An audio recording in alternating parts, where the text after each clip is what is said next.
بسم الله الرحمن الرحيم. فاتحة. بسم الله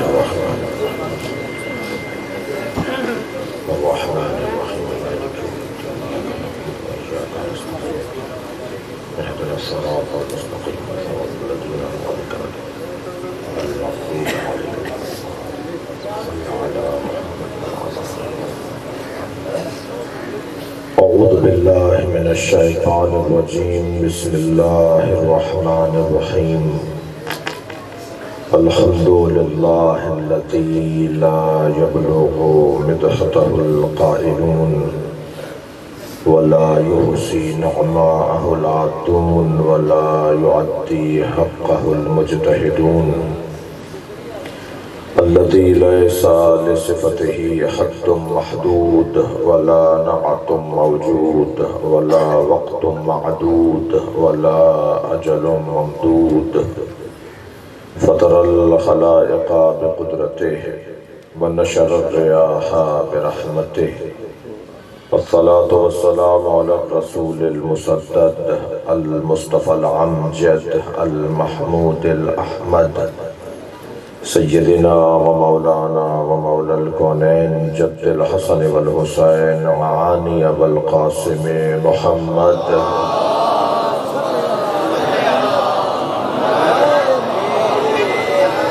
وآله الطيبين الطاهرين المعصومين الذين قال الله إنما يريد الله ليذهب عنكم الرجس أهل البيت ويطهركم تطهيرا اللهم صل على ولعنة الله على أعدائهم أجمعين من يوم عداوتهم إلى قيام يوم الدين أما بعد قال الحکیم فی قرآن الکریم بسم اللہ الرحمن الرحیم قرآن مجید کا سورہ مبارکہ کوثر کیونکہ بے نام فاطمہ ہے تو اللہ نے جو سیدہ کے نام پر جملوں کو نازل کیا پھر وہ کسی اور کے لیے نازل نہیں کیا حتیٰ وہ الفاظ بھی دوبارہ تکرار نہیں کیا ان الفاظ کو بھی دوبارہ استعمال ہی نہیں کیا اللہ نے میرے والد بھی ذاکر ہیں سوز خان ہیں دادا بھی ہمارے سوز خان تھے پردادا بھی سوز خان تھے نوحہ خان تھے شاعر تھے تو میرے دادا کہ ہم عصر ایک سوز خان اور ایک شاعر تھے حیدرآباد میں سردار حسین زیدی صاحب بزرگ بہت پڑھنے والے مضبوط شاعر تھے میں یہ سمجھتا تھا کہ وہ میرے دادا کے شاگرد ہیں میں نے ان سے ایک دفعہ پوچھا کہ آپ نے ان سے کچھ سیکھا کہنے لگے نہیں میرے استاد علیحدہ تھے وہ مجھ سے سینئر تھے مگر میرے استاد نہیں تھے مگر وہ مجھ سے سینئر تھے میرے بڑے تھے مجھ سے زیادہ انہوں نے پڑھا تھا مجھ سے زیادہ ان کی پڑھائی تھی ایک دن وہ مجھے سن رہے تھے تو میرا ایک کلام انہیں میری ایک پڑھائی انہیں اچھی لگی ایک قصیدہ میرا ان کو اچھا لگا اس کی طرز میری اپنی تھی تو مجلس کے بعد انہوں نے کہا کہ سردار یہ کلام مجھے دے دو جو میں نے وہ لکھا سارا کلام انہیں دے دیا ایک دن میں نے دیکھا کہ وہ میری طرز میں ہی پڑھ رہے ہیں یعنی وہ خود میرے دادا بھی صاحب طرز سوز خان تھے خود بندش خود بناتے تھے طرزیں خود بناتے تھے تو وہ کہنے لگے میں نے دیکھا کہ ایک دن آپ کے دادا پڑھ رہے ہیں اس کلام کو جو انہوں نے مجھ سے لیا ہے اور اس کی طرز بھی انہوں نے وہی رکھی ہے جو میری والی تھی تو پھر میں نے زندگی بھر وہ کلام پڑھا نہیں اس لیے کہ یہ کلام میں نے اپنے ایک بزرگ کو دے دیا ہے اللہ نے سورہ مبارکہ کوثر میں کیونکہ سیدہ کی شان بیان کی ہے تو پھر یہ الفاظ دوبارہ استعمال ہی نہیں صلوات پڑھیں گے محمد و آل محمد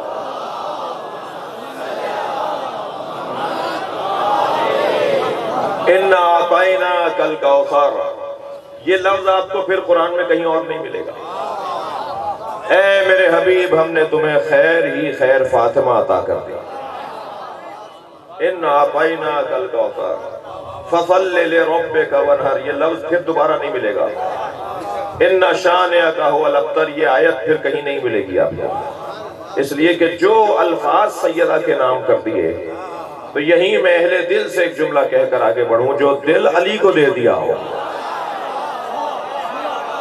پھر اس دل میں کوئی اور بس نہیں سکتا صلوات پڑھیں گے محمد و آل محمد۔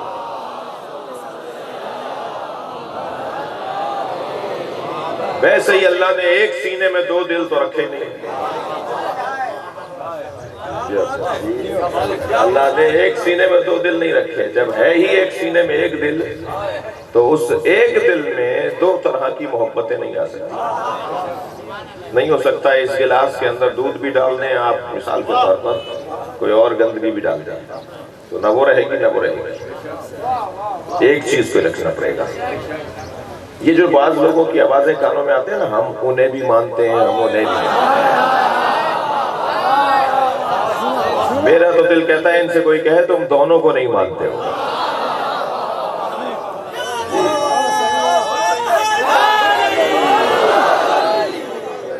یہ کیسے ممکن ہے تم علی کو بھی مانتے ہو اور علی کے دشمن کو بھی مانتے ہو؟ یہ کیسے ممکن ہے تم سیاست علی زندہ باد بولو اور سیاست فلاں زندہ باد بولو؟ یہ دونوں سیاستیں زندہ باد کیسے ہوں گی؟ صلوات پڑھیں گے محمد و آل محمد۔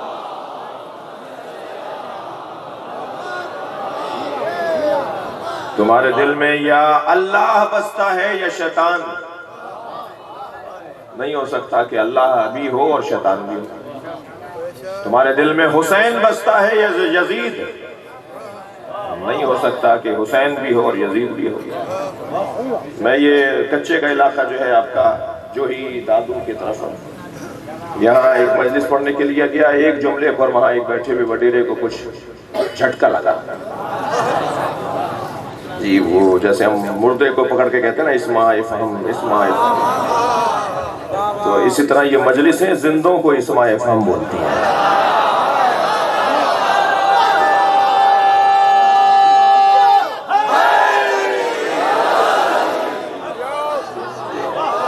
مردے کو بھی سمجھانا چاہیے، مگر مردے کو بہرحال جو سمجھایا جائے گا وہ مردہ ہی جانے کے سمجھا یا نہیں۔ مجلسوں کی برکتیں یہ ہیں کہ ایک جملہ بھی اگر کلک کر گیا، ایک جملہ بھی اگر ہٹ کر گیا، ایک جملہ بھی اگر سمجھ میں آ گیا، تار جڑتا ہے نا تو ایک دم آواز صحیح ہو جاتی ہے، تار ہٹتا ہے تو آواز بند ہو جاتی ہے۔ وہ اتنا سا تار ہے انہیں پتا ہوگا، وہ ایک باریک سا تار ہے جو جڑ جاتا ہے تو بہت کچھ ہو جاتا ہے، ٹوٹ جاتا ہے تو بہت کچھ ختم ہو جاتا ہے۔ یہ مجلس تار جوڑنے کی جگہ ہے۔ ان مجلسوں کا ایک کام یہ ہے کہ یہ تار جوڑتی ہیں۔ تھکے تو نہیں بیٹھے رہا۔ ایک گٹار بجانے والا، تار بجانے والا، موسیقار روزانہ گاتا ہے، بجاتا ہے، مجمع جمع کرتا ہے، لوگوں کو گانے سناتا ہے، وہ پیسے دے جاتے ہیں، گزارا ہو رہا ہوتا ہے، اس کا وہ تار ٹوٹ جاتا ہے۔ وہ تار ٹوٹا تو بجانے والا آلہ موسیقی ہی ختم ہو گیا۔ اسے جوڑنے کے لیے اصفہان کے شہر پہنچا تو ایک موچی کے پاس آ کے کھڑا ہوا، جو روڈ پہ بیٹھا ہوا، چوک پہ بیٹھا ہوا، جوتیاں بنا رہا تھا۔ اس کے پاس آ کے کھڑا ہوا، کہنے لگا بھائی یہ میرے گٹار کا تار ٹوٹ گیا ہے، یہ کاریگر بتاؤ کہ جہاں سے جڑواؤں۔ تو موچی نے سر سے لے کے پیر تک دیکھا اور کہنے لگا تمہارا تار جو اللہ سے ٹوٹا ہوا ہے اسے کب جوڑو گے؟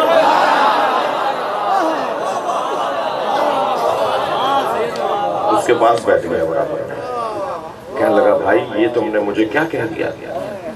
میرا تو واقعی اللہ سے تار ٹوٹا ہوا ہے، اللہ یاد ہی نہیں آتا، 10 دن تک مہینہ گزر جاتا ہے، اللہ یاد ہی نہیں آتا۔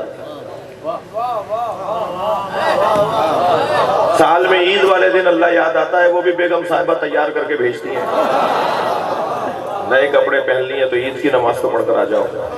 بعض لوگوں کو ایک دفعہ اللہ یاد آتا ہے، وہ بھی عید والے دن، اور اس میں بھی اتنی دیر ہو جاتی ہے کیونکہ مولانا نے 7 بجے نماز پڑھانی ہے، یہ 7 بجے اٹھنے کے عادی نہیں ہے، تو اس دن بھی وہ مسجد کو چوم کے واپس آ جاتے ہیں۔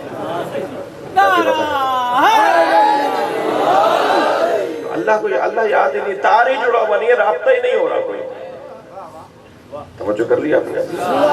سارا مسئلہ تار جڑنے کا ہے۔ ہم نے ایک جگہ ایک بات کی، وہاں ایک ہمارے زمیندار ایک وڈیرے کا تار جڑ گیا اور پورا گاؤں شیعہ ہو گیا۔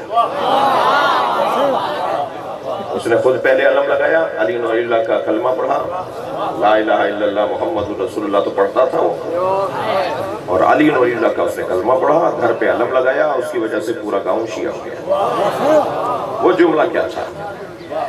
میں نے کہا جی تمام معتبر کتابوں میں لکھا ہوا ہے، سنی شیعہ کی معتبر کتابوں میں لکھا ہوا ہے کہ نبی نے بتایا میرے بعد میرے 12 جانشین ہیں، اور 12ویں پر قیامت آئے گی۔ اثنا عشرہ کی جو حدیث ہے نا، 12 اماموں کی اور 12 خلیفاؤں کی، وہ سنی شیعہ کتابوں میں لکھا ہوا ہے کہ میرے بعد 12 میرے خلیفہ ہوں گے، میرے بعد میرے 12 جانشین ہوں گے۔ اب شیعوں کے ہاں 12 کی لسٹ کتابوں میں لکھی گئی ہے پھر، اور میرے بھائیوں کے ہاں بھی 12 کی لسٹ لکھی گئی ہے۔ 12 پہ سب متفق ہے، 12 پہ کسی کو کوئی اختلاف نہیں ہے کہ نبی کی حدیث صحیح ہے یا ضعیف ہے۔ نہیں، صحیح ہے، حدیث ضعیف نہیں ہے کہ نبی کے 12 جانشین ہیں، مگر وہ جانشین ہے کون؟ تو شیعوں کے ہاں بھی 12 کے نام لکھے ہوئے ہیں، اور غیر شیعوں کے ہاں بھی 12 کے نام لکھے ہوئے ہیں۔ اور جو غیر شیعوں کے ہاں 12 کے نام لکھے ہوئے ہیں، کوئی 1-2 کتابیں نہیں ہیں، معتبر ترین کتابوں میں یہ 12 نام لکھے ہیں غیر شیعوں کے ہاں بھی۔ ان میں چھٹا یزید ہے، حسین کا نام ہی نہیں ہے۔ آپ وہ کتابیں اٹھا کر لے جائیے اپنے کسی معتبر کے پاس کہ یہ ہماری کتاب ہے، پہلے تو وہ پہلے ہی دیکھ کر کہیں گے یہ تو سیوطی کی کتاب ہے، یہ تو ابن سعد کی کتاب ہے، یہ تو بخاری شریف ہے، یہ تو مسلم شریف ہے، یہ تو فلاں کی شرح ہے، یہ فلاں کی شرح ہے۔ وہ کتاب کو فوراً مانے گا، جب وہ مان لینا تو وہ صفحہ کھول کے دکھائیں کہ اس میں 12 اماموں میں حسین کا نام نہیں ہے، یزید کا نام ہے۔ تو پھر کہیں گے نہیں اس کا یہ مطلب نہیں ہے، اس کا وہ مطلب نہیں ہے، اس کا یہ مطلب نہیں ہے۔ جن کے 12 اماموں میں حسین نہ ہو، صلوات پڑھنے ذرا محمد و آل محمد۔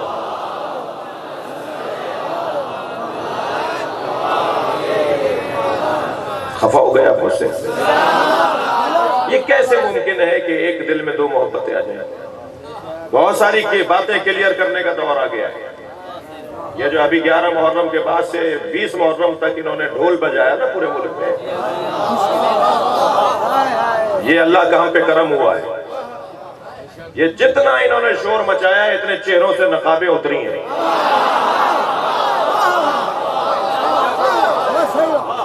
اس ملک میں امیر فلاں زندہ باد کا نعرہ لگا کر ہمیں کچھ دن کے لیے شام انہوں نے پہنچایا ہے۔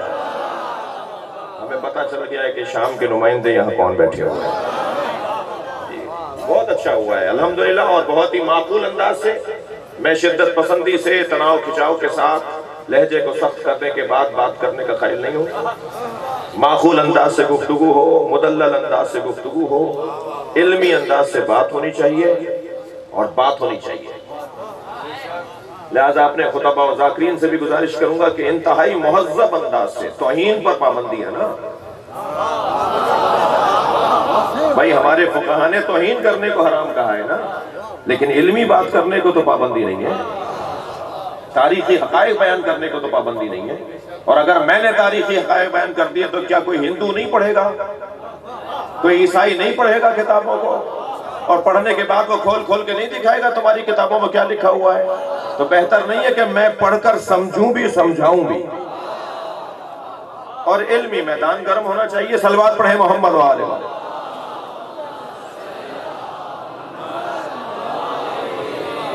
ایک دل میں 2 محبتیں نہیں آ سکتی۔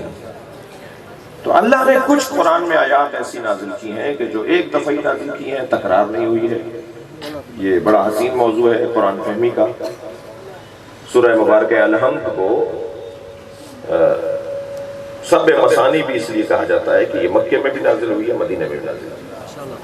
سورہ توحید 2 دفعہ نازل ہوئی ہے، مکے میں بھی نازل ہوئی ہے، مدینہ میں بھی نازل ہوئی ہے۔ سورہ رحمان کی تو کتنی آیات ہیں جو بار بار نازل ہوئی ہیں، بِأَيِّ آلَاءِ رَبِّكُمَا تُكَذِّبَانِ، یہ کتنی دفعہ بار بار تکرار ہوا ہے، اور اس طرح کی بہت سی آیات ہیں۔ مگر ایک آیت قرآن مجید کے اندر جو میں نے ابھی آپ کے سامنے پڑھی، اس کا رنگ ہی کچھ اور ہے۔ نبی شکایت کر رہے ہیں اللہ سے۔ پہلے تو یہ ذہن میں رہے کہ شکایت کرنی کس سے ہے؟ خبردار، میرے مولا فرماتے ہیں اپنے جیسوں سے جا کر شکایت نہ کرنا، ورنہ تمہاری بات ضائع ہو جائے گی۔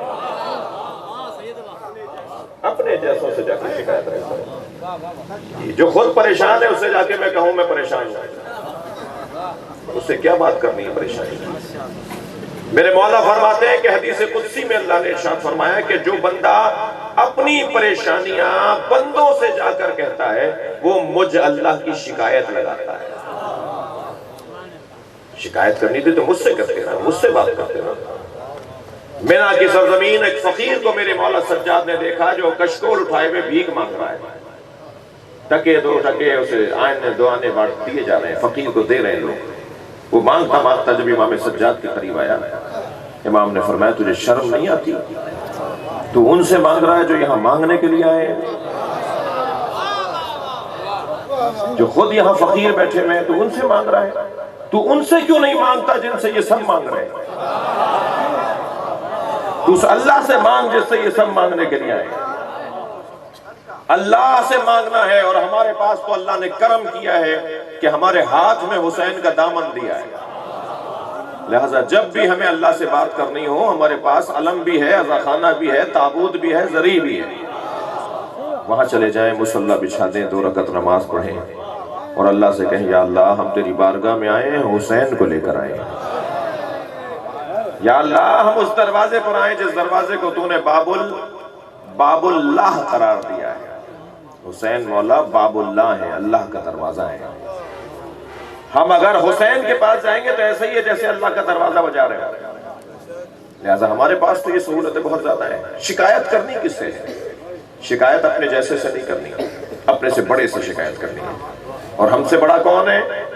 ہم سے بڑا، سب سے بڑا کون ہے؟ اس سے جا کے شکایت کرنی۔ یہاں نبی مکرم بھی شکایت کر رہے ہیں، اپنے اللہ سے شکایت کر رہے ہیں۔ قال الرسول یا رب ان قومی اتخذوا هذا القرآن مہجورا۔ سوال میرا یہ ہے کہ یہ نبی کی شکایت محشر میں ہوگی یا نبی یہ شکایت اسی دنیا میں اپنی زندگی میں کر کے گئے؟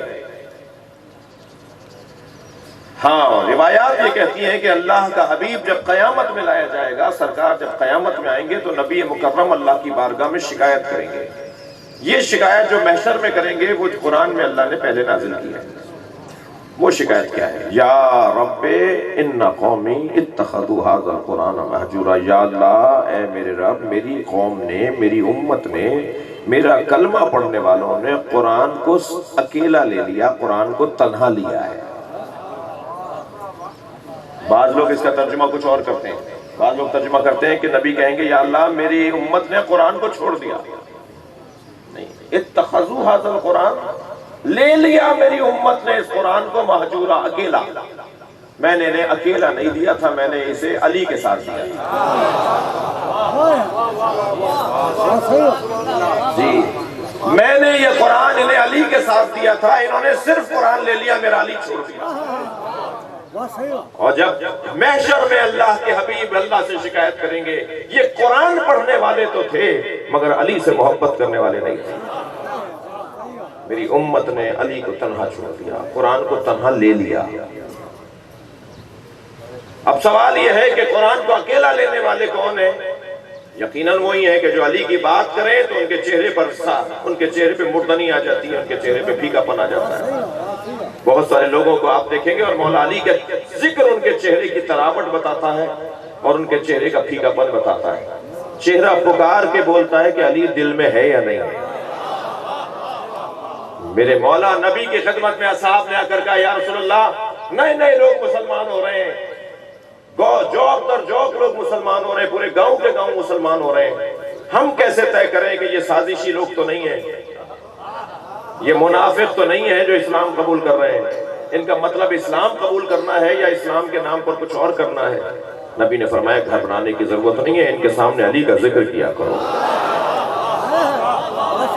اور اصحاب کہتے ہیں کہ ہم اصحاب مصطفیٰ جب کسی کو نیا مسلمان ہوتے دیکھتے تھے تو ہماری عادت ہو گئی تھی کہ ہم اس کے قریب جا کے بیٹھتے تھے اور ہم اس کے سامنے علی کی باتیں کرتے تھے، چہرے پر اگر خوشی آتی تھی تو ہم سمجھ جاتے تھے واقعی مسلمان ہے، اور چہرہ اگر اترنے لگتا تھا تو ہم سمجھ لیتے تھے منافق آیا ہوا ہے۔ صلوات پڑھیں گے محمد و آل محمد۔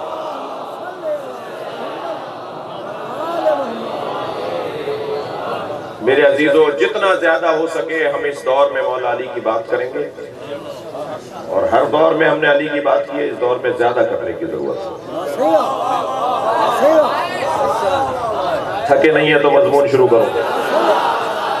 مجھے مولا علی کی بات کیوں کرنی ہے؟ کیوں بار بار علی؟ کیوں ہر مجلس میں علی؟ کیوں ہر موضوع کا خطاب علی؟ مولا علی کے علاوہ کوئی اور موضوع نہیں رہا کیا جو علی علی کر رہے ہو؟ یہ وہ باتیں ہیں کہ جو کبھی کبھی ہمارے کانوں میں کونے خدرے سے آ رہی ہوتی ہیں کہ علی کے علاوہ ان کے پاس کوئی مضمون نہیں ہے. میں کہتا ہوں ہمارے پاس علی کے علاوہ کوئی مضمون نہیں ہے. ہم چاہتے ہی یہ ہے کہ ہم علی کی بات کریں, اور جس نے علی کی بات کر لی, سمجھ لی, علی کو مان لیا, جان لیا, پہچان لیا, اسی کو مہدی سمجھ میں آئے گا, اسی کو نبی سمجھ میں آئے گا, اسی کو اللہ سمجھ میں آئے گا. یہ غربی صاحب نے ایک جملہ کہا تھا, وہ پوری تقریر سننے کے بعد لوگوں کو سمجھ میں آیا. پہلے وہ کاٹ کے جملہ پیش کیا گیا اور ہمارا جملہ بھی بیچ میں سے کاٹ کر پیش کیا گیا, اور پھر ہمارا احتساب ہوا الحمدللہ, اور پھر احتساب کے بعد پھر اس کے دوبارہ سے ہم پر مہربانی ہوئی. تو وہ جملہ جو ہے وہ بیچ میں سے کاٹ کر جب نکال دیا جائے اور وہ کہیں پیش کر دیا جائے اور پھر اس کی بنیاد پر کوئی فیصلہ ہو جائے تو پھر یقیناً وہ فیصلہ بعد میں تبدیل ہوتا ہے. توجہ ہے. تو غربی صاحب نے ایک جملہ کہا تھا کہ ہمیں علی کی بندگی کے لیے پیدا کیا گیا ہے,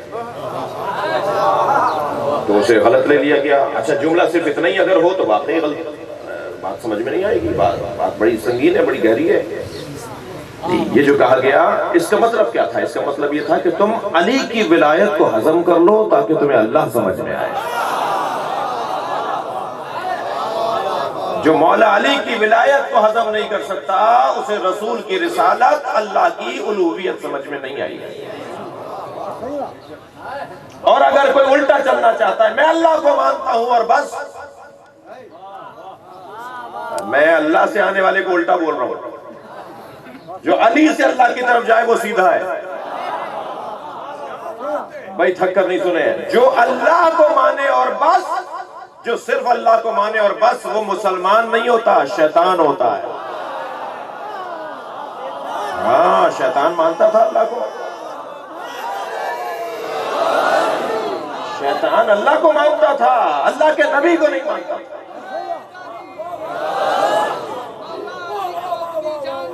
بسم اللہ. صلوات پڑھ لیجئے گا محمد والا. ماشاءاللہ. ان کے کتاب میں اپنے قاضی عباس کا نام لکھیں گے. ماشاءاللہ. کاش ہم کو مل جائے آسمان کی حکومت, ستاروں کی جگہ یا علی تیرا نام.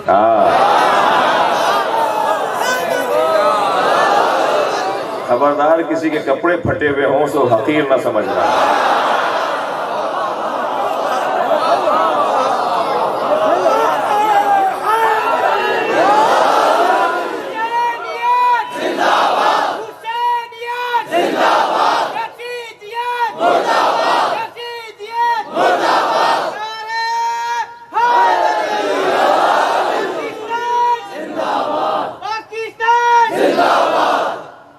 یہ بابا سے کہنا مجلس کے بعد مجھ سے ملے.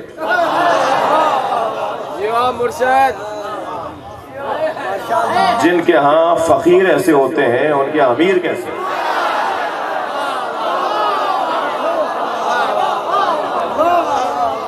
قربان جائیں اپنی ملت کی بات.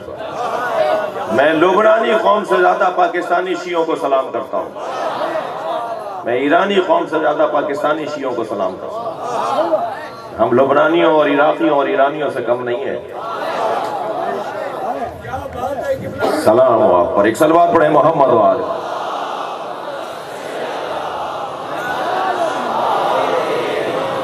دس بوس ہوں آپ کا, ہاتھ چوم رہا ہوں آپ سب کا. توجہ کر لیا آپ نے. بات کیا تھی؟ بات کیا تھی؟ مولا علی. اللہ کو مانو اور بس, تو پھر وہ شیطان ہے. کہنے لگا میں اسے سجدہ نہیں کروں گا, تجھے کروں گا. جو اللہ کو سجدہ کرے اور اللہ کے نبی کا احترام نہ کرے پھر وہ مسلمان نہیں ہے, شیطان ہے. تو اللہ, رسول اللہ اور علی تک نہیں آنا ہے ہمیں. کوئی اللہ سے علی تک تو نہیں آنا ہے, ہمیں تو نیچے سے اوپر جانا ہے نا. ہم ہیں ہی نیچے, تو ہمیں تو نیچے سے اوپر جانا ہے. تو سب سے پہلا وجود علی. علی کو سمجھ لو تو تمہیں رسول اللہ سمجھ میں آ جائے گا.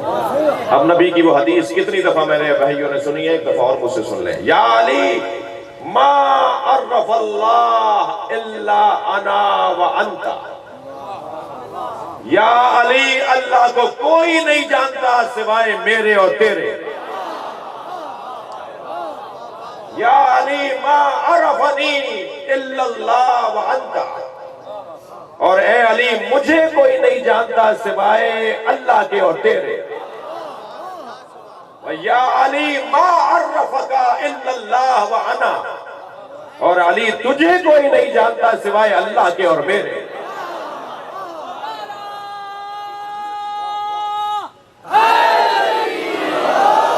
لہذا علی کو جو پہچانے گا وہی رسول اللہ کو پہچانے گا، اور جو رسول اللہ کو پہچانے گا وہی اللہ کو پہچانے گا۔ تو ہمیں علی سے اللہ کا سفر کرنا ہے۔ اور عجیب داستان ہے، تھکے نہیں بیٹھے تو جملہ کہو، جب ہم علی سے کہتے ہیں کہ ہمیں کہاں جانا ہے تو وہ کہتا ہے اللہ کے پاس جاؤ، اور جب ہم اللہ سے پوچھتے ہیں کہ کہاں جانا ہے تو وہ کہتا ہے علی کے پاس جاؤ۔ عجیب حسن ہے۔ کلمۃ لا الہ الا اللہ حسنی، کلمہ لا الہ الا اللہ مجھے اللہ کا قلعہ ہے۔ ومن دخل حسنی امن من عذابی، اور جو میرے قلعے میں آ گیا، سندھی میں چھاچا ہوں کوٹ، جو میرے کوٹ میرے قلعے میں آ گیا، امن من عذابی، وہ میرے عذاب سے محفوظ ہو گیا۔ اور پھر حدیث نے ایک مرتبہ صفحہ پلٹا، ولایت علی بن ابی طالب حسنی، علی کی ولایت مجھے اللہ کا قلعہ ہے۔ علی کی ولایت مجھے اللہ کا قلعہ ہے، جو اس قلعے میں آ گیا وہ بھی میرے عذاب سے بچ گیا۔ میں اللہ کی بارگاہ میں کہوں گا، یا اللہ تیرا کلمہ لا الہ الا اللہ تیرا قلعہ ہے یا ولایت علی تیرا قلعہ ہے؟ عجب نہیں جواب آئے کہ ان دونوں میں فرق کہاں ہے۔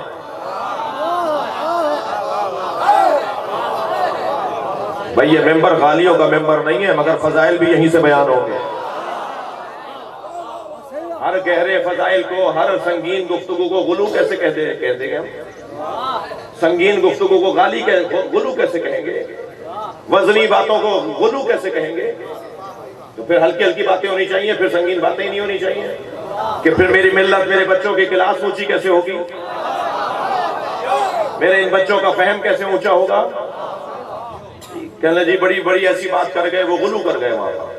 تمہیں پتہ ہی نہیں کہ غلو کیسے کہتے ہیں۔ تم نے ابھی علی کی حدوں کو کہاں جانا ہے؟